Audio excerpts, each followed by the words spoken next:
an Unspoiled Network podcast. This is Spoil Me, covering Gravity Falls, Season 2, Episode 17, Dipper and Mabel versus the Future. In this episode, Dipper and Mabel are about to transition into a new chapter in their lives as they turn 13. And they are not quite ready for what that actually means. Welcome to Spoil Me.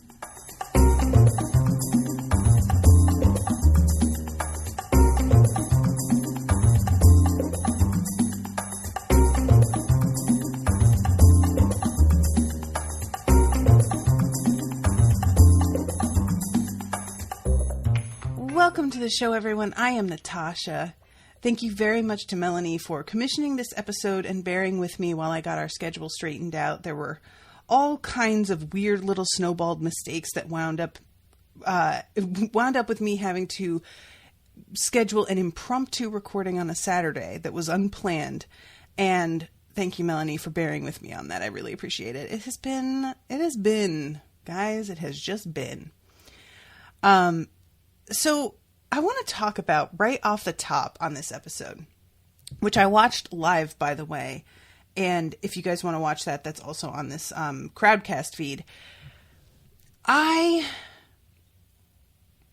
feel for Mabel so very much this episode. I always have, since the beginning, identified with Mabel's personality type. She's extremely gregarious. She kind of cares a little bit too much right away. She is all about wanting to bring people together and make sure that they have a good time.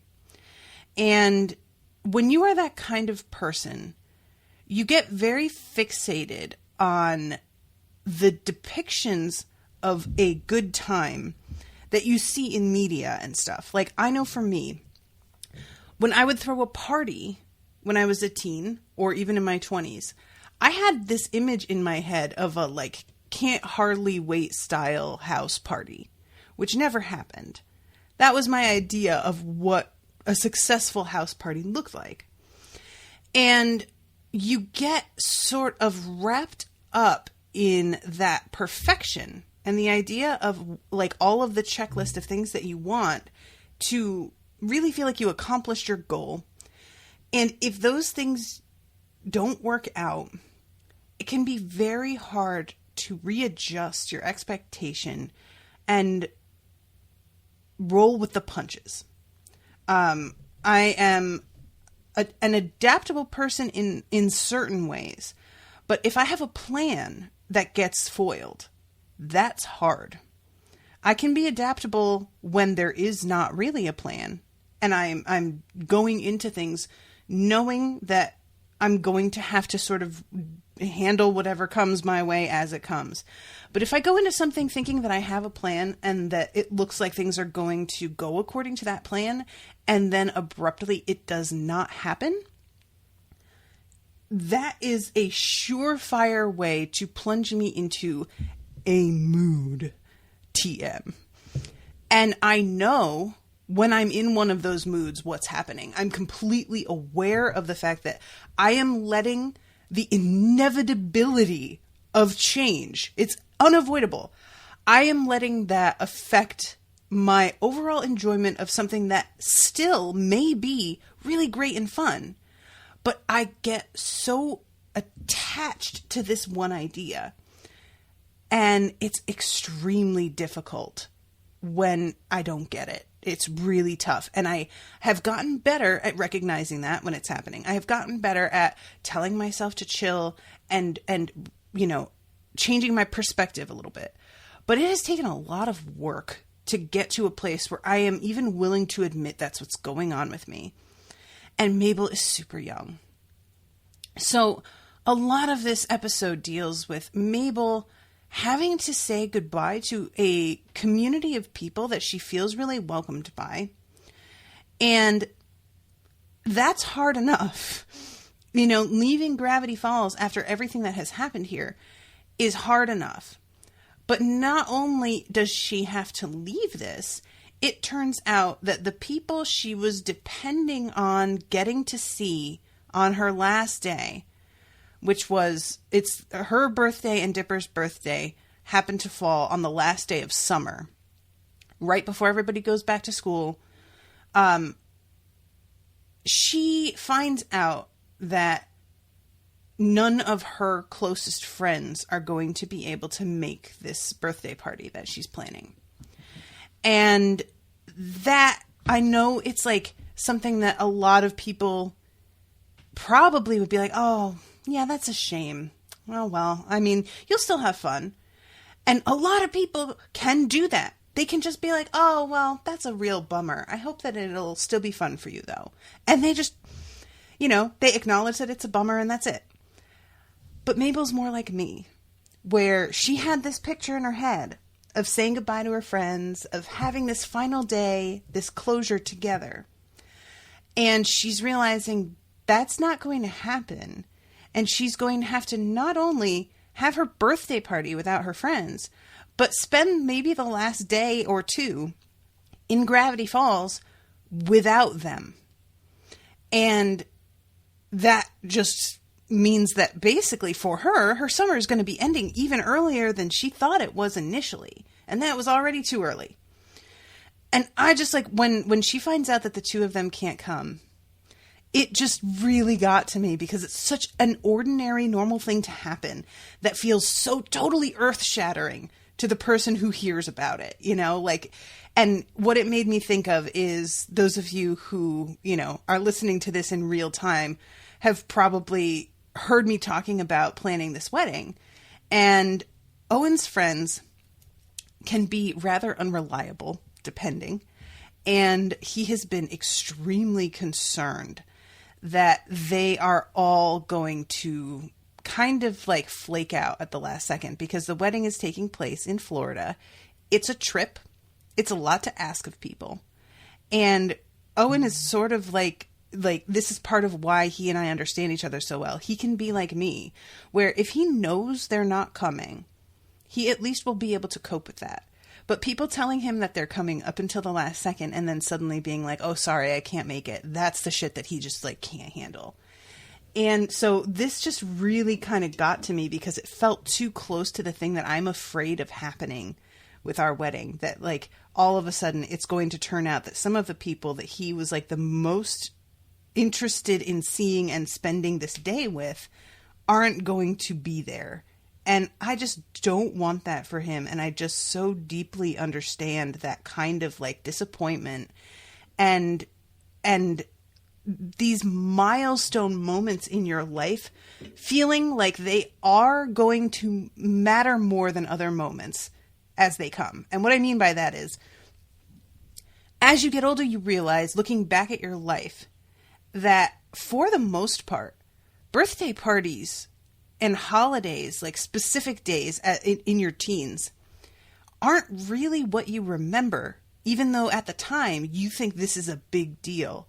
You wind up remembering odd off days that just happen to be excellent days that weren't planned out, that maybe weren't even a special occasion. It was just, for some reason, that was a really good day. And that's what you remember. But when you're younger, it's the events, that's the shit that you think is going to really be the thing. And it's not possible to tell somebody who hasn't gone through all of that yet, maybe this won't be as important as you think in the end, because that just sounds really dismissive. It's, and it is kind of dismissive. And it's something that I'm also trying to keep in mind with the wedding as well. As much as a wedding is a big deal, it's a huge event that we're planning. We're putting a lot of energy into it. We really want everybody there and to have a good time. In the end, a wedding is to celebrate a marriage. It's to celebrate two people who have found each other and are really thrilled about it and just want to let everybody know and have this kind of moment to memorialize that they have committed to each other.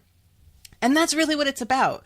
So I'm trying to keep that in mind as well, that if things don't go according to plan, as much as that will be disappointing, that's not what it's all about. But I'm not mad at Mabel for feeling this way. And on top of that, Mabel gets a bit of a sneak peek at high school. And look, I'm going to be honest with you guys.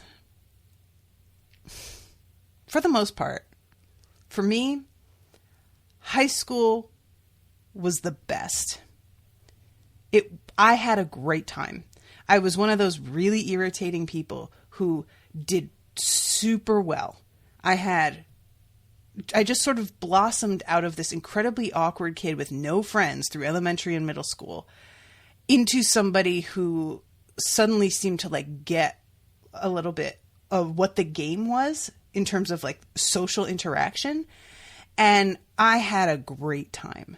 So for me, the common depiction of high school as being terrible is untrue. For me, middle school was far, far worse. And I've talked to a lot of people actually who seem to agree with me on that.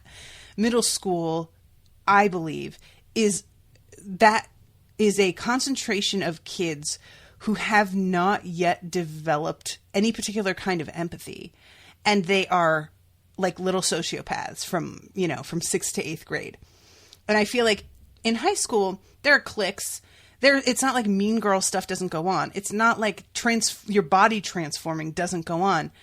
But I had most of that happen for me in middle school. I went through puberty, got my period when I was fucking 9 years old. So by the time I was in high school as a 14-year-old, I was done. That was over. And so that's one of those things that like I really get what people like, why they have a problem with high school and why there's this sort of attitude about it.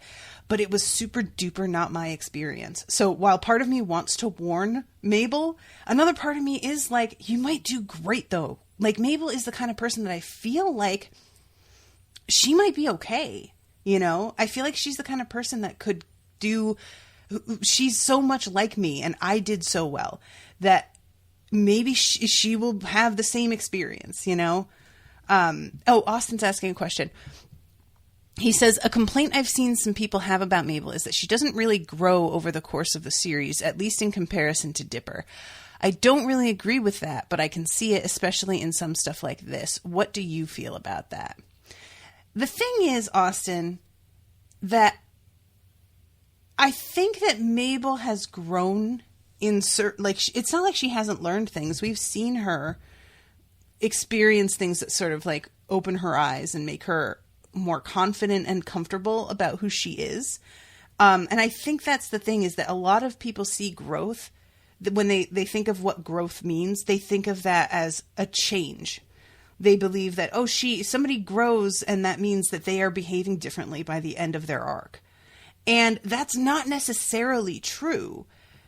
Dipper is like the changes that he's gone through and the growth that he has had in learning that maybe he wants to do something different with his life, in realizing that, he has to move on from Wendy and like learn how to talk to girls in general and just get some experience with that.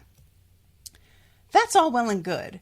And he is, growing, but I really love that Mabel's growth is very much internal. You know, we've had the episodes where she is like feeling very self-conscious about being silly. And then she gets sort of confirmation that being silly is fine. And so the growth is getting over the moment in life that always comes for all of us, where we start to realize what our personality is. And then we start to wonder if that is unacceptable. And she realizes that it isn't unacceptable, that this is who she is, and that's fine. That does not lead to change in her behavior. That leads to change in the perspective she has on people who are judging her, which is a much more difficult thing to quantify. And I feel like that tends to be, in this show, the difference between Mabel and Dipper's personalities are that Mabel she has to cope with being treated like a bit of a joke, because she isn't as serious and as committed to like finding the truth. She's just not as scholarly as Dipper. And so what she's dealing with is much more about outside pressure.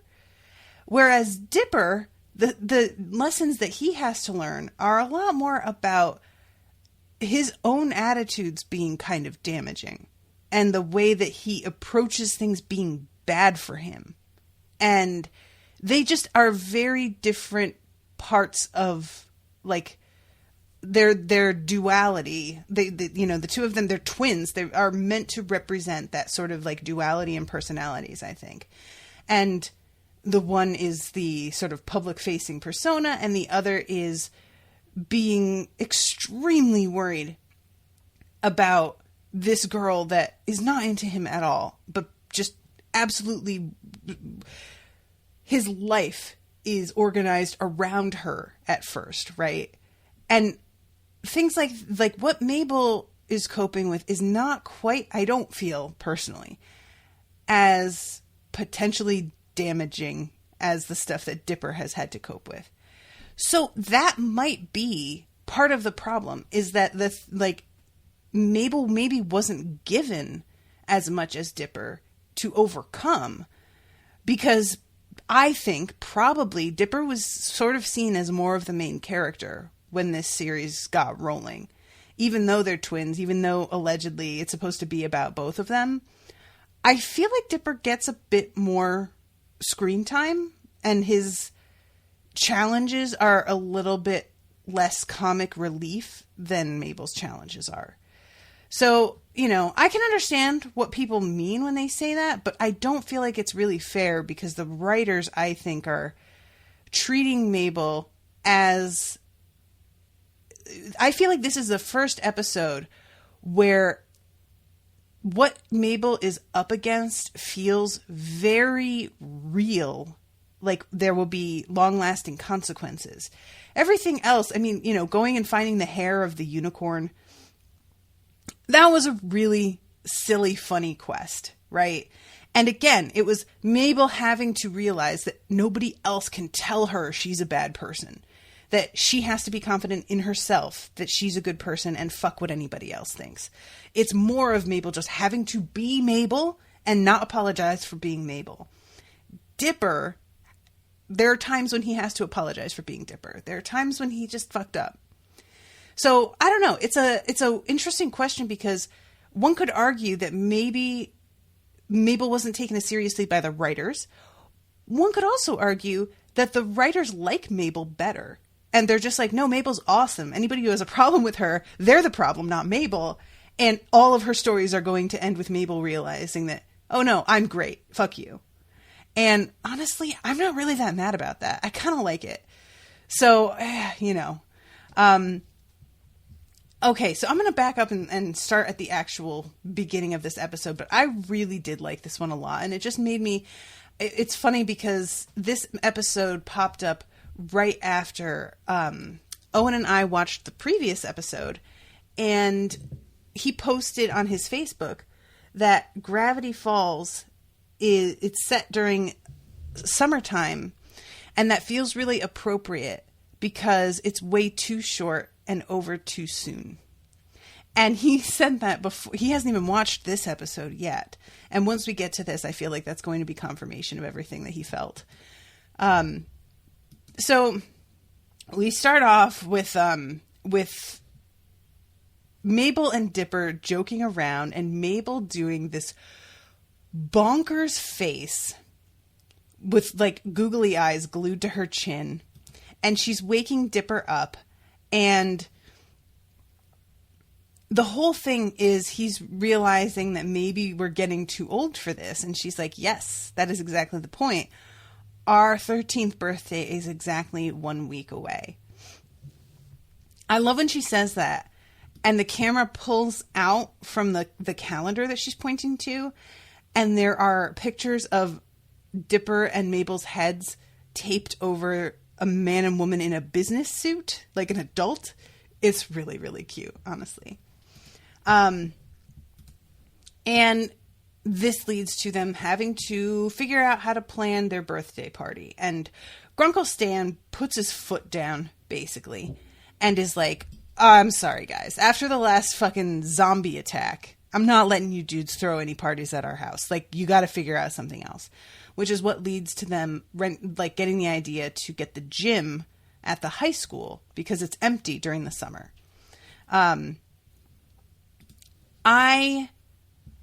There is a really sweet moment too when the two of them are talking about all of the things that they're going to be able to do now that they're 13. Mabel's talking about how she doesn't have to read preteen magazines anymore. Dipper is talking about how he'll be able to get into PG-13 movies.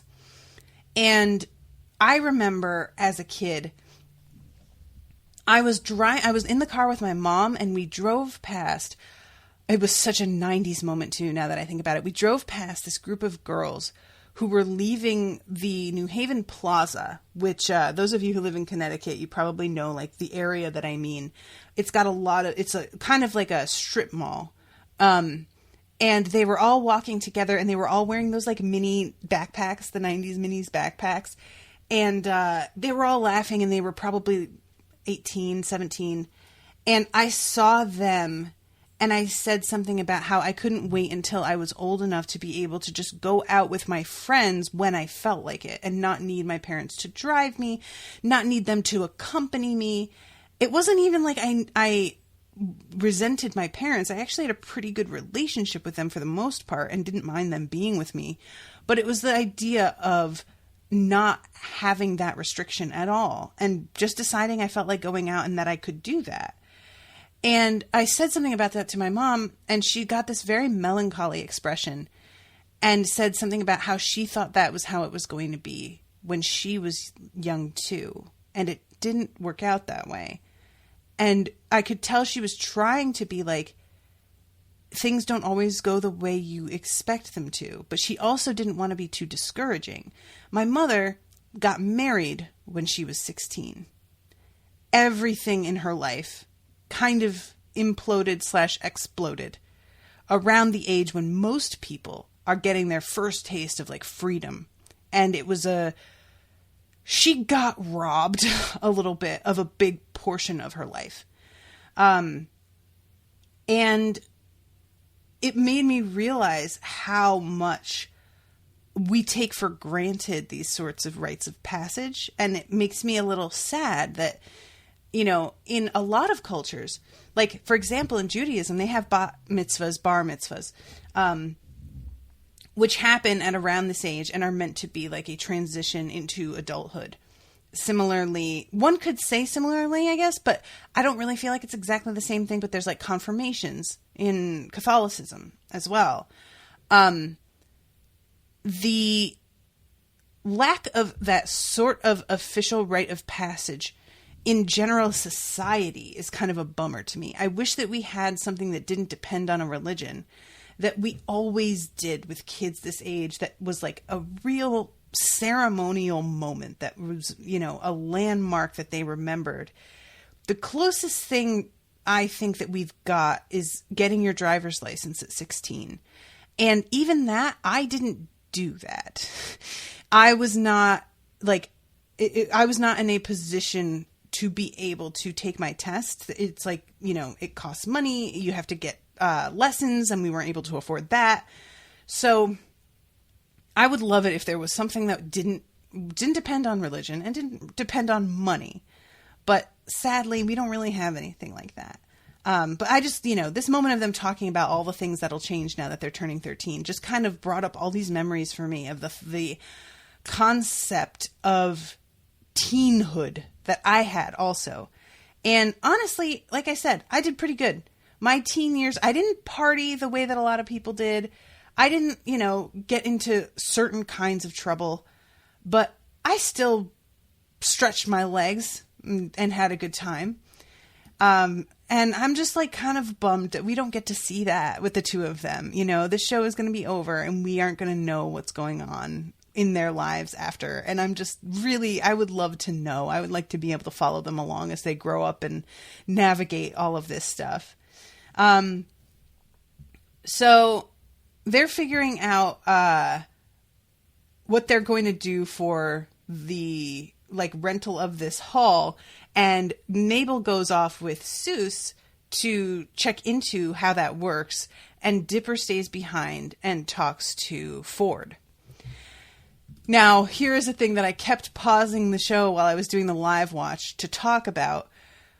Because Ford's like, oh, look, it has a crack. And I'm like, Ford, you just took that shit out of your pocket. Maybe don't carry the fucking thing that could ruin the universe around in your fucking trench coat pocket. And at one point he like puts it into this secret, like this very special foam lined case. And I'm like, yeah, leave it in there. What are you doing? But no. We have to have it break. So it has to be treated with total disrespect. It's just, it would be one thing if when it accidentally wound up in Mabel's hands, she did something foolish with it because she doesn't know what it is. Which, I mean, she does do something foolish handing it over. But you know what I mean? Like, she could open the case and be like, wow, what is this? This is really cool. And like, just kind of mess with it and not treat it because she doesn't know. But for Ford and Dipper to treat it the way that they do, and they know how everything depends on this, I just can't understand. It's just really, it really bothers me throughout this episode. I understand that the point is that by the end, it will break. That's the point. But Dipper puts this shit in his backpack at one point and then literally like falls off a cliff. And it's fine. I mean, I can't handle it. It was just, I wanted so bad for Dipper to just accidentally break it. It kind of bummed me out that in the end, the person responsible is Mabel because she is fooled and tricked because she's feeling kind of like desperate at the moment. And I understand that's the point, but I do feel like, these two dudes are not acting smart. They're putting this thing at risk every second. But the person who really fucks up, of course, is poor Mabel, who nobody thought to fucking educate about this, by the way. Like, I feel like Ford, he's got so many secrets, and there's a point at which there's no reason for that anymore. Excuse me. He could explain to everybody what this thing is, and what difference would that make to the overall plan? How would that change anything? But he insists on being like, nobody can know. Why not, Ford? Literally, why not? What difference would it make? Nobody's out here just talking to Bill and gonna let something slip by accident. Bill knows you have it. The only thing he needs to do is get it. Them knowing about it and what it does, that will not mean he gets it more easily. So there's just this sort of attitude that is supposed to, I think, feed into Dipper's sense of like importance to a point, and I feel like that's the deal with Ford too. I think they both get off on knowing shit other people don't know, and there comes a point at which that knowledge, keeping that secret, there's absolutely no purpose to that except for you to feel superior. And he says a couple of times to Dipper, like, don't you feel like you're destined for something more? And I just kind of wanted to be like, what does that even mean? More than, I mean, it's the idea that, I don't know. I'm getting all twisted into circles here based on this first thing. But I just got real concerned out of the gate at the way that he's like carrying this thing with him and then trying to talk about how important it is. And not really seeming to actually treat it that way. And Mabel and Dipper, they each take their backpacks, which look pretty much identical, and they each have a walkie-talkie in them. And all day, Mabel is trying to get a hold of Dipper, and Dipper is not there. So then we have Mabel coming into the gymnasium that she thinks is going to be empty, but is full of kids that are registering for classes, which I really liked that this is mentioned because this is such a nightmare to do. I don't know if everybody's schools work the same way, but I was definitely in a school that kind of worked like college classes where there are a certain number of slots and you better get into the classes people like the best early or else you're not going to be able to take it. And some people got like priority for certain areas because they had like gotten in touch with a guidance counselor about their majors and what they wanted to go to college for. And because they had an actual plan, they were given priority to certain classes. It's just this sort of like waiting in line to figure all this stuff out. It's just so tedious. I also had to do this when I went to the boarding school for my senior year, and it was even worse. And I will never forget the principal of the school. It was like this long wait and it was hot out and it was outside. And the principal coming out and being like, everybody, I really apologize. We're an art school, so we're not super organized. And a lot of the parents just kind of laughing ruefully because it was just like, yeah, dude, what the fuck? So this is when Mabel finds out that high school is the worst. And what I really liked about this point being made for her, like to her, is that we have like, you know, a shot of all of these kids that are kind of freaking out in this moment, which is one thing. But, oh man, and I forgot this line. Mabel says, why aren't they all singing about following their dreams? TV taught me that high school was like some sort of musical. TV lied, man. If you can avoid growing up, do it. Again, I said this at the beginning. Mabel and I are overly influenced by media. It's a huge part of the way that I saw the world growing up was what I saw in movies and what I saw on television. That was what I thought was supposed to happen. You don't know any better as a kid. You don't know that what the television shows you is an idealized, dramatized version. And adults don't really think to tell you because they don't realize how seriously kids take it. They don't understand the way we see it as children because they've kind of forgotten. And even if they did try to tell us that, like, you know, it's not really like this, their explanation that it's not like this is not going to make the same sort of impression as seeing actual events on a screen, probably multiple times if you watch that movie over and over again. What they said about a thing based on their limited experience will not sink into your subconscious the way that movies and television do. So honestly, I related so much to Mabel in this moment, and she sounds so silly to somebody who doesn't get that. But I feel like it's a really honest moment that I wish more people understood. And it's something that I find fascinating, the ways in which it affects different people. Because like I was talking to Rashawn last year about how she doesn't like Christmas movies mostly. And the reason for that is she felt that Christmas movies gave her an impression of what Christmas was supposed to be. And then as a poor black girl in a single parent household, she never got even remotely the experience that she saw depicted. And it led to a lot of resentment and feeling as if these movies and things sort of lied to her, or even if it wasn't like an active lying, that the people who wrote them had no connection to her experience at all. It felt like that may as well have been written and performed by aliens, because that's how little it has to do with my experience. And that's how little those people seem to have any idea that my experience even exists. Never mind any interest in depicting that to people.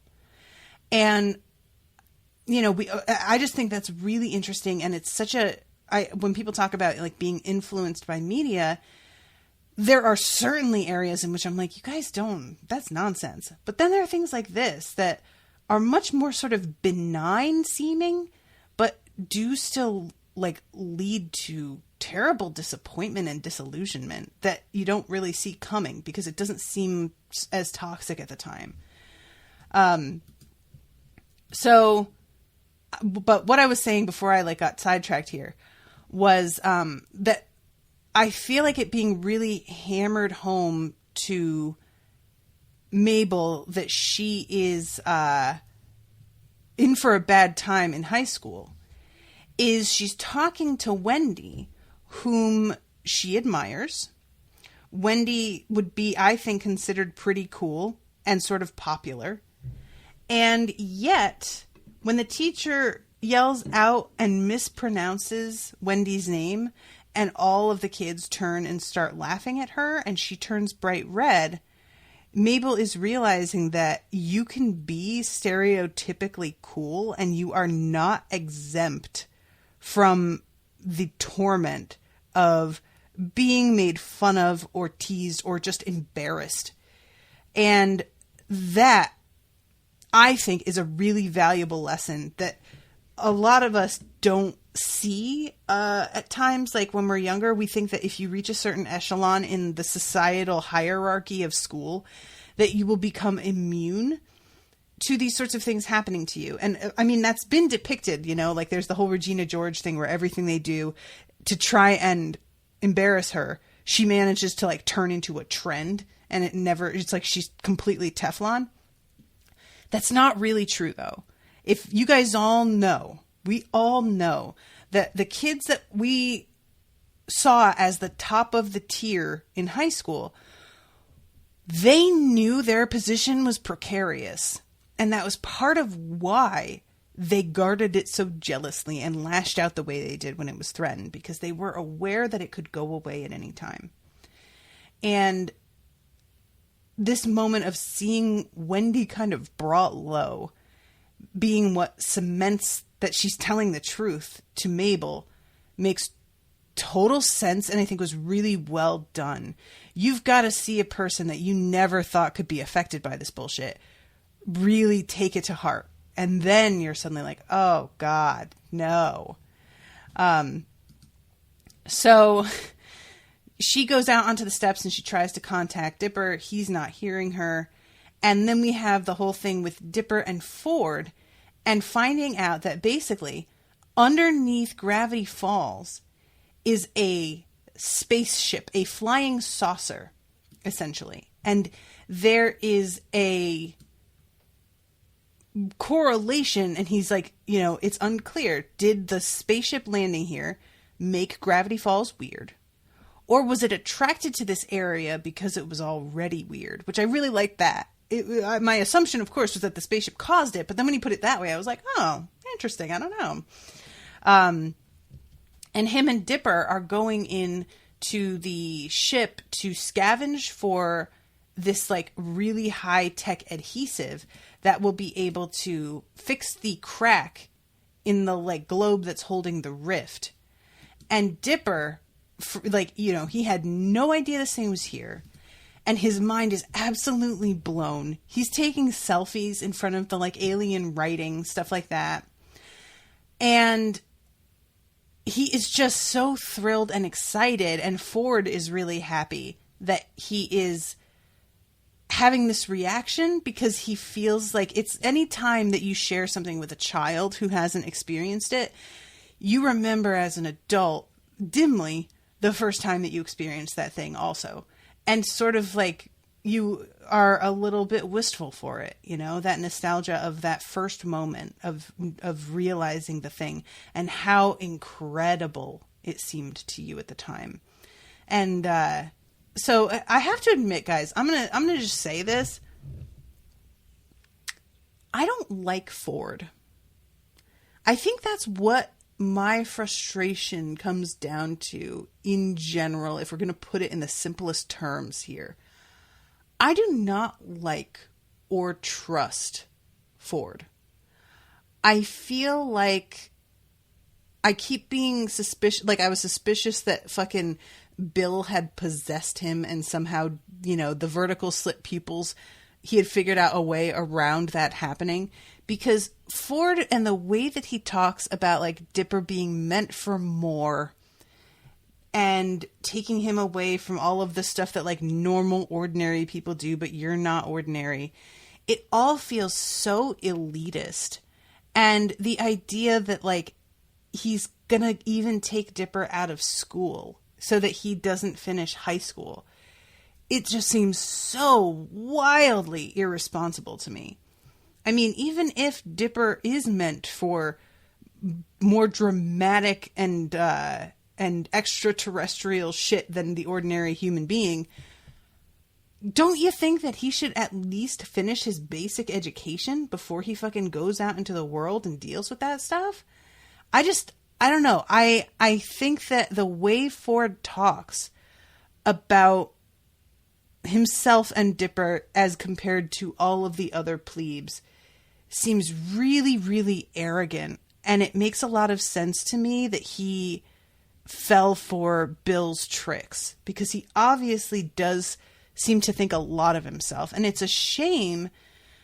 I mean, he's obviously a genius, you know, and there's a point at which if you are genuinely more intelligent than a lot of the people around you, it's hard to not have a superiority complex about that to a degree.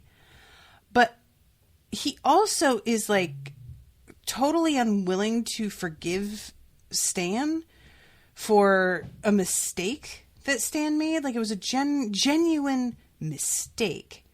And he is just not willing to budge on that at all. And then to sort of like insinuate that Dipper is like him and Mabel's more like Stan, meaning that she's like just some ordinary plebe goober who doesn't get it and never will. I mean, first of all, that just sounds like your baggage, Ford. You feel that way about your brother, and he managed to like bring you back through the rift. So he's not entirely an idiot because he did manage to do the thing. And Mabel is much more emotionally intelligent in a lot of ways than Dipper is. There's just different types of intelligent. And Ford is a very particular one that our society values a lot. But I don't feel like he or Dipper should be talking themselves up like this. And the fact that he is encouraging Dipper to drop out of school really fucking bums me out, kids. Like, that is just, to me, that is an unforgivable thing to suggest to a kid. It is, let's say that Dipper becomes your apprentice and then something happens and he has to get a regular job for some reason. What then? He hasn't even got fucking a high school diploma? What is he supposed to do? You know, like, there are so many things that will affect later in life. Let him finish school. Just, you know, just be a fucking adult, man. That's really what it is for me. Like, I don't feel like he's being the adult in the situation. So then we have the terrible scene with Mabel and realizing that her friends won't be here.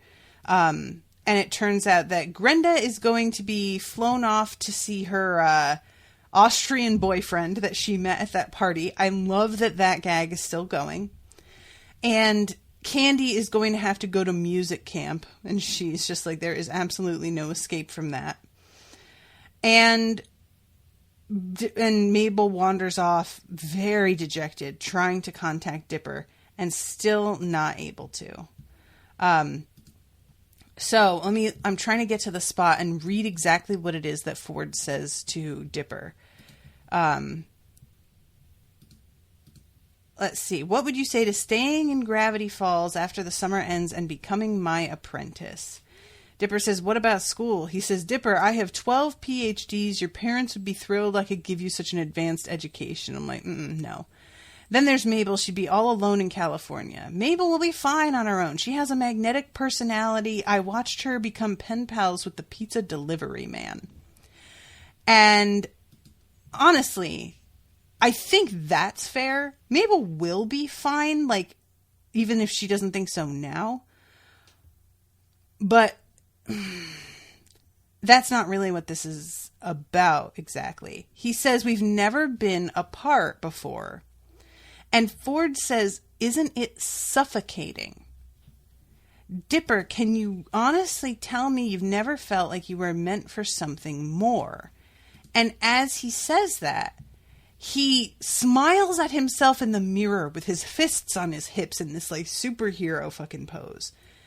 And again, don't you find it suffocating? That is a really harsh word to use. And it feels like Ford bringing his own baggage to the situation. By the way, guys, if you can hear that like high-pitched squeaking, I'm not sure if you can, but there is a nest of baby birds in my windowsill. So that's where that's coming from. And Dipper says, sounds like a dream come true, but I'm not sure I have what it takes. I was tricked by Bill. I was wrong about Stan's portal. I can't even operate this magnetic gun right. And I really think that the difference between Dipper and Ford is the fact that Dipper realizes that he has fucked up and seems to take ownership of that as an indicator that maybe he's not as smart as he thinks he is. And I wish that Ford could also internalize that. Because Ford, yeah, he is really intelligent. And it's not like he doesn't tell Dipper, hey, I fucked up and made a deal with Bill that I shouldn't have made. And that was a mistake on my part. But I feel like he doesn't really seem to like hear that it was pride, that he let himself be flattered by Bill. And he's still falling prey to pride now. It's just it's in a different way. And he just doesn't seem to realize what a weakness that is for him. So it turns out there are some security droids that come out at them. I have to say, this episode has some really neat stuff in terms of different illustration styles because we've got this like alien technology. We have these two droids that are like these perfect spheres that look like almost semi-transparent or something, and they're just really neat looking. And then later on, when Ford gets gripped up and put into a ship to be sent to like what is it? A like prison colony. The ship looks really, really cool. It's teardrop shaped and like this very smooth metal, and it looks really awesome. And I was impressed with like them getting to try out some new, coloring and whatnot in this show that we haven't really gotten to see before too much. So Dipper is intent on saving Ford, and he uses the magnetic gun to sort of hitch a ride to the ship that Ford is on. And I was watching this like, he's going to leave the atmosphere and you are going to be stuck on the outside of that ship. That's not going to go super well for you. And again, he's got the backpack on that has the rift in it, and he should absolutely have broken that ship, but apparently not. So finally, he manages to bring the ship down. A security droid comes at them in the woods, and Dipper has pretty much fucking had it and faces down with this security droid without his heart rate rising because he is too pissed off and irritated to be scared anymore. Nothing in this universe is going to take away my uncle, so go ahead, give me what you got. And because it realizes that there is no actual threat, it becomes disabled and simply collapses. It's awesome. I love these sphere things. They're really wild looking. I don't know. I really like them. And then when Ford wakes up, he's just like, I thought I was a goner, kid. The orb didn't detect any chemical signs of fear. It assumed the threat was neutralized and then self-disassembled. And Dipper realizes that he did it, that maybe he does have what it takes. And goes and looks at the reflection of himself. And Ford says, how many other 12-year-olds do you think are capable of doing what you've just done? And it's such a because I appreciate Ford being encouraging. Dipper doesn't have a lot of confidence. And for his idol to tell him that he is capable. That's really sweet. I like that.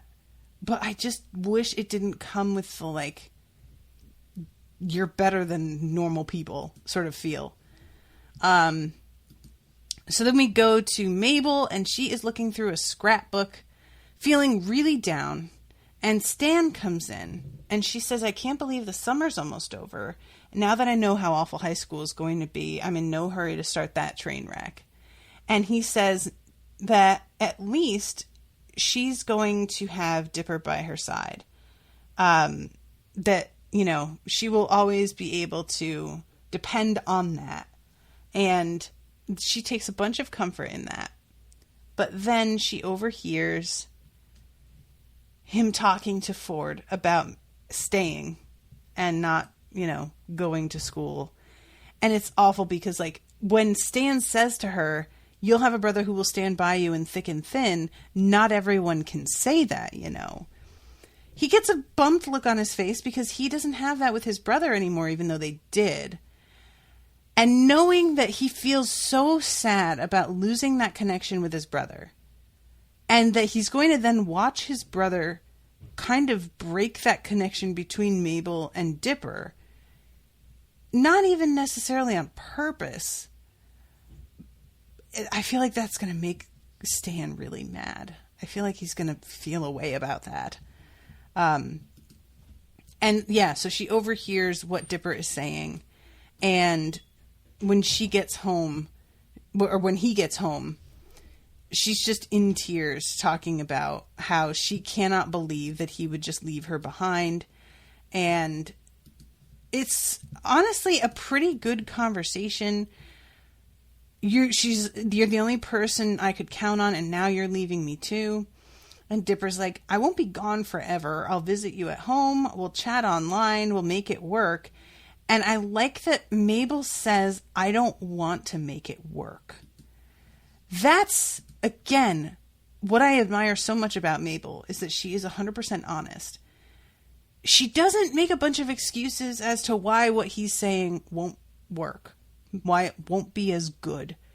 She doesn't try and be like, yeah, but. She admits straight up, I don't want it to work because I don't want to do this. And that is some shit that, honestly, so many people could learn a lesson from that. Because we oftentimes will rationalize why a thing isn't possible rather than admit to ourselves, we just don't want to do it. It's not that it's not possible. It's not even that it's that hard. Maybe it's a little inconvenient. But a lot of the time, it's just we don't want to do it. And so we come up with a fucking laundry list of reasons why it's probably not a good idea or won't work. Just say you don't want to and shut the fuck up. You know? And I don't know. I've really appreciated that she just says it and says that she just wants summer to last forever. And again, as somebody who is because Dipper says, things aren't going to stay frozen this way. It's part of growing up. Things change. Summer ends. And man, that is a hard thing to internalize. That nothing ever remains. And I started to realize the other day when I was just thinking about, like, my idea, like, a lot of us are sort of attached to the idea of what we looked like as a teen. I think because when we first grew up and got our, like, adult versions of our bodies, it made a serious impression on our brains that this is what we look like. And as we got older and that changed, that impression in our minds didn't also change with it. So a lot of us get a bit of a shock when we look in the mirror nowadays because we realize, like, we are still expecting to see somebody that we haven't seen for fucking 10 years. And I realized that as time goes on, that will continue to happen. I will eventually get used to looking like what I look like now. And by the time I've gotten used to it, I will not look like this at all anymore. Every, like, 10 years or so, I'm going to have to go through another complete readjustment of understanding that things are different now. And that is a really tough thing to know, you know? So she runs out. And Dipper just doesn't know what to say to her. You know, there's not really much to be said. He isn't, I did like that he isn't like apologizing for wanting to do this. And he doesn't try and lie to her and tell her, or not lie to her, but he doesn't try to go back on the plan and be like, okay, if it's really going to hurt you, I won't do it. He doesn't try to shelve his own dreams because it makes her sad. And I like that and appreciate the fact that he is still like, I know that this hurts you, but also this is part of growing up, and being honest about that as well. But yeah, she goes into the woods. She realizes that she has the wrong backpack.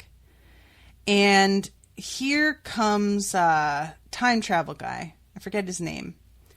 And he's got his goggles on. And I was like, oh no, this motherfucker. Meanwhile, Dipper is off with Ford talking about how, you know, Mabel got really upset. This is something that I'm going to need to think about. And maybe I'm making the wrong decision.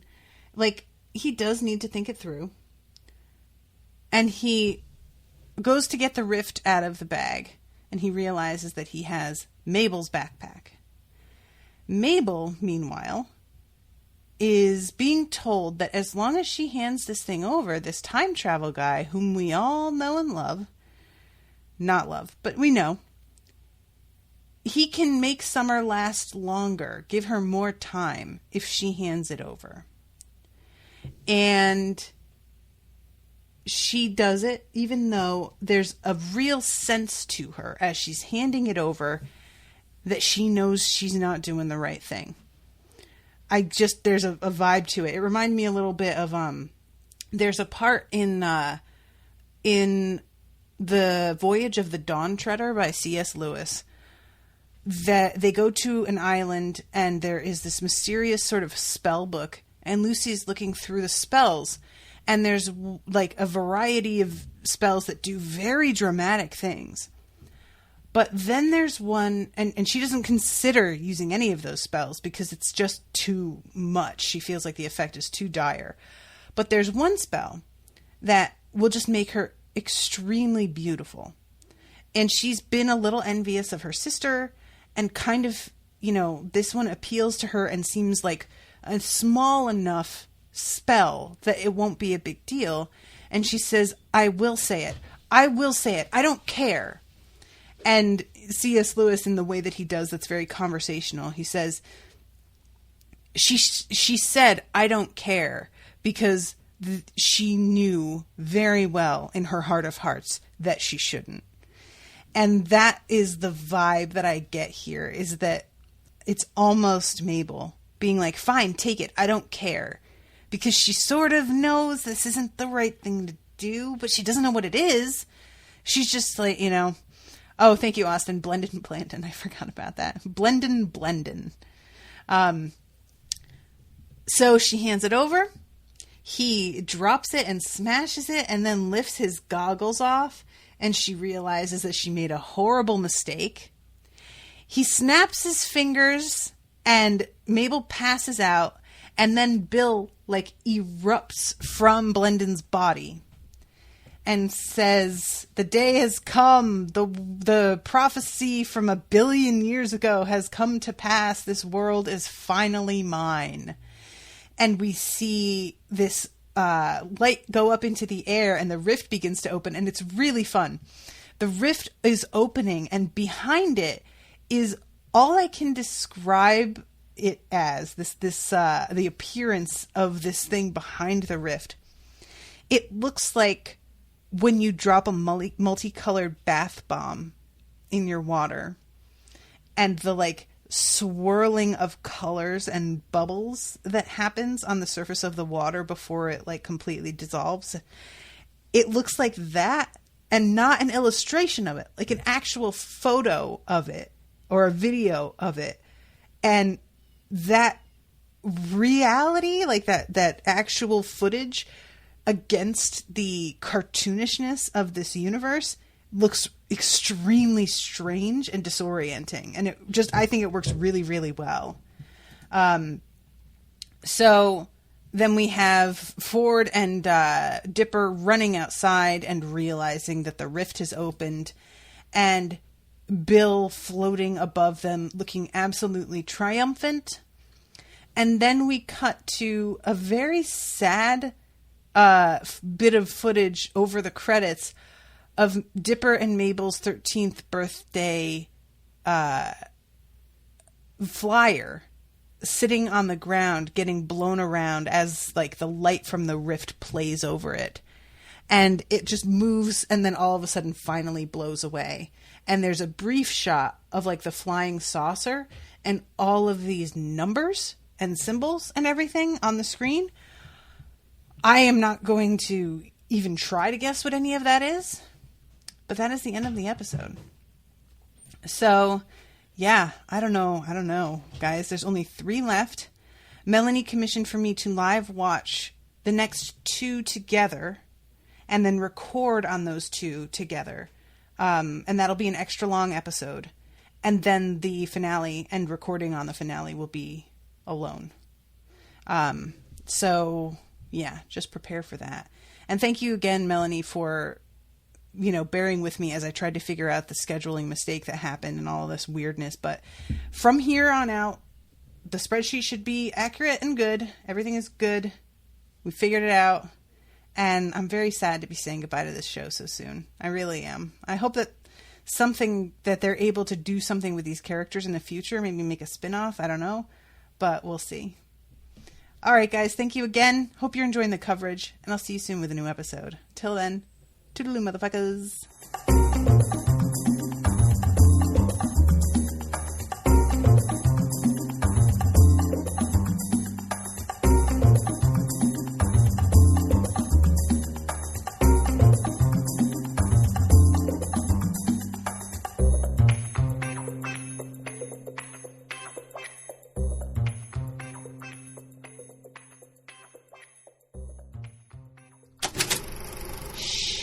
That was an Unspoiled Network podcast.